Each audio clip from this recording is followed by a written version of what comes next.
Hi, Hollywood Lifers. It's Bonnie. I am so excited to be with Cullen Jones. He is a four-time Olympian. He has a world record. He's really just returned from London, and he came right here. We've got to ask you, how does it feel when you're up there on the blocks waiting to fly into the water? Are you nervous? Oh, I'm terrified. It is probably the scariest moment of my entire life, especially in 2008 when it was my first Olympics, and then in London being my second. I just knew that I really wanted to take all of the experience in, and I wanted to do what I'd been training to do, and I just kind of let everything else go. And I mean, I practice this all the time, so I'm staring at a black line most of my life. So when the starter when the starter goes, it's really just it's automatic at that point. I just want to ask one more question about swimming, because I think when we're watching, that's what we're thinking. Like, can you see who's on either side of you? Do you think about the competition, or are you just thinking about how fast you're going to go and keeping your strokes right and your turn? Well, yes, all of those definitely shoot through your head. I mean, you do see people in your peripheral vision, but one of the big problems that I've had, not Olympic years, thank God, but in other races, is that I'll get too drawn up into my competitors next to me, and that will mess you up from time to time. So I wanted to stay in my own lane, and I stay focused in my race, and it's only one lap or two. So when I get my hand on the wall, I'm just as shocked or happy or upset as everyone else, because I don't know where I am in the race. Typically, how many hours of practice do you do every day? How many days of the week? It's about 26 hours a week with lifting, swimming.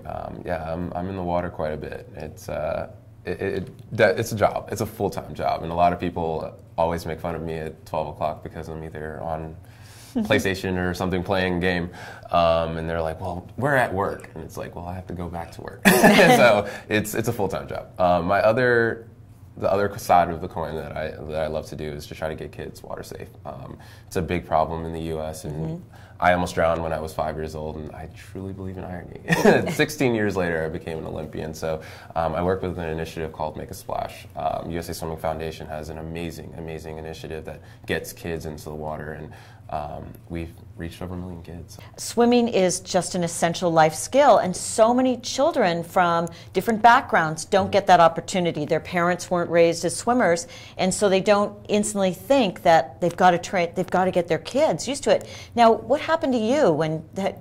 How did you almost drown? I was an only child, so weekends with my parents were really important to me. So my parents wanted to bring me to a water park, and my mom used to call me her little pool rat, so I was always in the water. I loved it. And I went down this ride, the biggest ride there my dad wanted to get on, and they were with me. There were lifeguards there, which is very, very important. I mean, I was fully supervised, and I still flipped upside down and was underwater for 30 seconds, and they had to resuscitate me and everything. Oh, that's terrifying. And so that's when the swim lessons began. My mom got me into swim lessons within a week. Wow, well, good for her. Just for our audience, because I feel like, women, like everybody needs goals. How important is it to have goals in your life that you are constantly striving for? If you don't set kind of difficult goals for yourself, do you think that you won't achieve it? And if you do set these goals, do you think they help you in all aspects of your life? Absolutely. I've done quite a bit of talking to corporations, and not just athletes. And the biggest question is business and athletics, are they the same, or is there any bridge that connects both of them? And it's goal setting. I don't care if you're the leader of a Fortune 500 company or trying to get your first gold medal. You're going to make a goal. You're going to try to do everything you can to get to that goal. And once you make that goal, you reset it. That was something that my parents instilled in me at a very, very young age. And it's baby steps. I'm still doing it.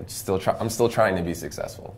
Well, you've been tremendously successful, and I think that what you're saying is those are very wise words that apply to everybody. And just before we go, we just have to tell our audience about the exciting dinner that you had this weekend. You hung out with somebody who actually admires you. Yes, I actually was able to meet Chris Brown. It was, he walked in, and I was like, wow, that's Chris Brown. He's like, well, I watched your race. And I was just like, wait, what? So he recognized you. Yeah, it was very cool. It was a cool experience.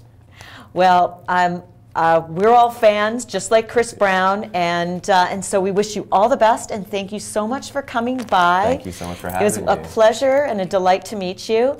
And so bye, Hollywood Lifers.